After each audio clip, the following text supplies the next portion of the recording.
ఈ వీడియోలో మనం సాంద్రీకరణం, కండెన్సేషన్ అంటే ఏమిటో, అది ఎందుకు ముఖ్యమైనదో వివరంగా తెలుసుకుందాం.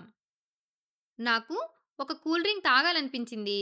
అందుకని నేను ఫ్రిడ్జ్ నుంచి ఒక కూల్ డ్రింక్ క్యాన్‌ను తీసి బయట పెట్టాను. కొద్ది సమయం తర్వాత నేను దాన్ని దగ్గరగా చూసినప్పుడు దాని ఉపరితలం అంతా చల్లగా, మంచులాగా అనిపించింది. కాసేపటి తర్వాత ఆ క్యాన్ ఉపరితలంపై చిన్న చిన్న నీటి బిందువులు ఏర్పడడం గమనించాను. అంతకుముందు అక్కడ నీరు లేదు. మరి హఠాత్తుగా ఈ నీటి బిందువులు ఎక్కడి నుంచి వచ్చాయి? ఇదేమైనా మ్యాజిక్కా?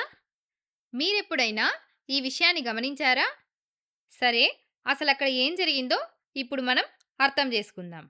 ఆ క్యాన్ ఎక్కడి నుంచి వచ్చింది? ఫ్రిడ్జ్ లోపలి నుండి. కాబట్టి ఆ క్యాన్ ఉపరితలం చాలా చల్లగా ఉంటుంది.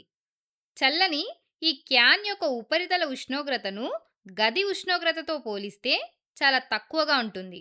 ఉదాహరణకు, గది ఉష్ణోగ్రత సుమారు 25 నుంచి 27 డిగ్రీలు ఉందనుకుందాం. క్యాన్ ఉష్ణోగ్రత చాలా తక్కువగా సుమారు 1 లేదా 2 డిగ్రీలు ఉంటుంది. మన చుట్టూ ఉన్న గాలిలో నీటి ఆవిరి, వాటర్ వేపర్ ఉంటుందని మనకు తెలుసు కదా. నీటి ఆవిరంటే వాయు రూపంలో ఉన్న నీరు. కాబట్టి ఇది మన కంటికి కనిపించదు. కానీ ఇక్కడ మనం అర్థం చేసుకోవడానికి సులువుగా ఉండేందుకు మనం వీటిని నీటి ఆవిరి అణువులుగా ఊహించుకుందాం. ఈ గాలిలో ఉన్న నీటి ఆవిరి వెచ్చగా ఉంటుంది. అందుకని ఈ నీటి ఆవిరికి మనం ఆరెంజ్ రంగును వేద్దాం, వెచ్చగా ఉంటుందని చూపించడానికి. గాలిలో ఉన్నటువంటి ఈ నీటి ఆవిరి అణువులు ఈ విధంగా కదులుతూ చల్లగా ఉన్న క్యాన్ ఉపరితలాన్ని తాకుతాయి. ఇక్కడ ఆసక్తికరమైన విషయం జరుగుతుంది. నీటి ఆవిరి వెచ్చగా ఉంటుంది, కానీ క్యాన్ చాలా చల్లగా ఉంటుంది. ఎప్పుడైతే వెచ్చనావిరి చల్లని ఉపరితలాన్ని తాకుతుందో ఆవిరిలోని వేడి క్యాన్కు బదిలీ అవుతుంది. వేడిని కోల్పోవడం వల్ల నీటి ఆవిరి అణువులు చల్లబడి నెమ్మదిగా కదులుతూ ఒకదానితో ఒకటి దగ్గరగా చేరుతాయి. అలా ఆవిరి అణువులు కలిసిపోయి చివరకు మనం చూసే నీటి బిందువులుగా మారుతాయి. దీన్నే మనం క్యాన్ మీద చూసాం.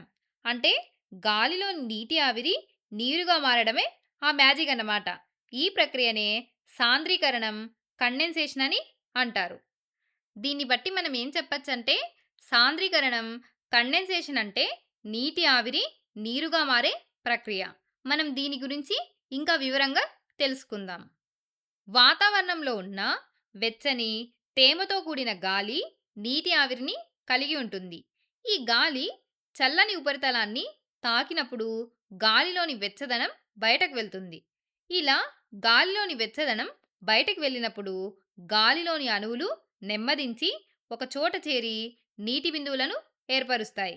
ఈ విధంగా సాంద్రీకరణ ప్రక్రియ వాతావరణంలో జరుగుతూ ఉంటుంది. సాంద్రీకరణంను మన నిజ జీవితంలో వివిధ సన్నివేశాలలో మనం గమనించవచ్చు.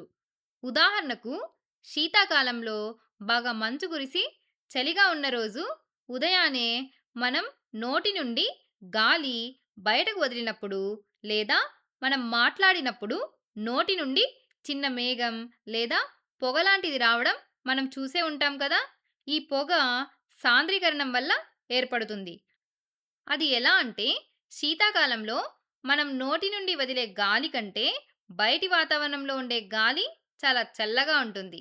ఎందుకంటే మనం వదిలే గాలిలో వెచ్చని నీటి ఆవిరి ఉంటుంది. ఈ నీటి ఆవిరి బయట ఉన్న చల్లని గాలిని తాకి నీటి బిందువులుగా మారి పొగలాగా కనిపిస్తుంది. ఇంకో ఉదాహరణ, తేమ బిందువులు. శీతాకాలంలో ఉదయాన్నే ఆకులు లేదా గడ్డి మీద తేమ బిందువులు కనిపిస్తాయి. ఈ తేమ బిందువులను ఇంగ్లీష్‌లో డ్యూ అని అంటారు. రాత్రిపూట నేల, ఆకులు చల్లబడతాయి. ఆ సమయంలో గాలిలోని నీటి ఆవిరి ఆకులపై సాంద్రీకరణం చెంది తేమ బిందువులుగా మారుతాయి. ఇంకో ఉదాహరణ, పొగమంచు, ఫాగ్. చెరువుల మీద లేదా రోడ్ల మీద కనిపించే పొగమంచు కూడా నీటి ఆవిరి చిన్న నీటి బిందువులుగా మారడం వల్లే ఏర్పడుతుంది. ఈ వీడియోలో మనం సాంద్రీకరణం, కండెన్సేషన్ అంటే ఏమిటో తెలుసుకున్నాం కదా. ఏంటి సాంద్రీకరణం అంటే? నీటి ఆవిరి నీరుగా మారే ప్రక్రియ. ఈ సాంద్రీకరణం వల్లే తేమ బిందువులు, పొగమంచు ఏర్పడతాయని తెలుసుకున్నాం.